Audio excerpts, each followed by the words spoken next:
La situation dans le secteur Svatovsko-Kremenski, à proximité du village de Makeyevka, a pris un tournant décisif ces dernières heures. 3 groupes des forces armées ukrainiennes ont tenté une nouvelle fois de reprendre des positions stratégiques perdues dans cette zone, mais leur offensive a été rapidement contrecarrée par l'armée russe.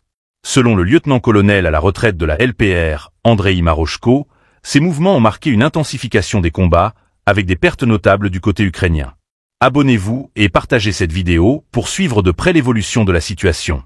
Les Ukrainiens, cherchant à réduire l'espace de manœuvre de l'ennemi, ont concentré leurs efforts dans la région de Makeyevka, en direction de Petrovski, également appelée Grokovka par les Ukrainiens.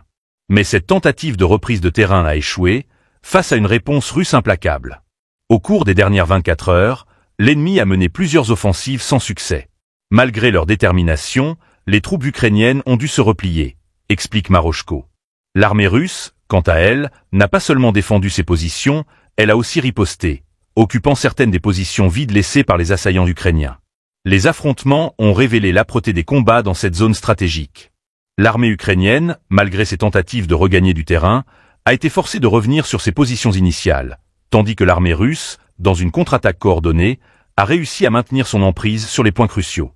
Les pertes côté ukrainien semblent avoir été conséquentes, mais les détails restent flous pour le moment. Cette nouvelle confrontation dans la région de Makeyevka souligne la volatilité et la dureté du conflit dans le Donbass, où les lignes de front demeurent extrêmement mouvantes. Chaque mouvement, chaque offensive est une bataille pour maintenir ou étendre l'influence sur des positions essentielles à la fois pour la stratégie militaire et pour le moral des troupes. Ce genre de confrontation montre à quel point la guerre en Ukraine, bien que marquée par des phases de stagnation, reste un théâtre d'opération où l'intensité des combats est toujours aussi présente.